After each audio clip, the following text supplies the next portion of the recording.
അച്ഛൻ ചിരിക്കുന്നത് കണ്ടിട്ടുണ്ടോ? അച്ഛൻ കരയുന്നത് കണ്ടിട്ടുണ്ടോ? പൊതുവെ കണ്ടിട്ടുണ്ടാവില്ല. അച്ഛൻ ദേഷ്യപ്പെടുന്നത് കണ്ടിട്ടുണ്ടോ? ഇഷ്ടം പോലെ കണ്ടിട്ടുണ്ടാവും.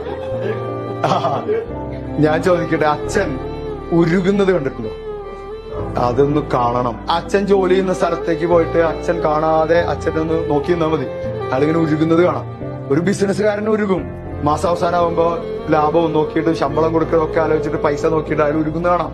ഒരു സെയിൽസ്മാൻ ആണ് അച്ഛനെങ്കിൽ HR-ന്റെ മുമ്പിൽ അല്ലെങ്കിൽ മുതലാളിയുടെ മുമ്പിൽ നിന്ന് ഉരുകുന്നത് കാണാം. ഒരു പോലീസുകാരനാണെങ്കിൽ മേലധികാരിയുടെ മുമ്പിൽ ഉരുകുന്നത് കാണാം. ഓട്ടോറിക്ഷ ഓടിക്കുന്ന ആളാണ് അച്ഛനെങ്കിൽ അയാൾ വെയിലത്തും ഉരുകുന്നത് കാണാം. ഇനി നിങ്ങൾ വീട്ടിലുള്ളപ്പോഴേ അച്ഛൻ തിരിച്ചു വരുമ്പോ ആ ഉരുകൽ നമുക്കൊന്ന് തണുപ്പിക്കണം.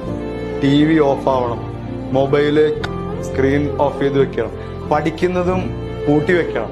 എന്നിട്ട് അദ്ദേഹത്തെ സ്വീകരിക്കണം. നമ്മുടെ വീട്ടിലെ രാജാവാണ്.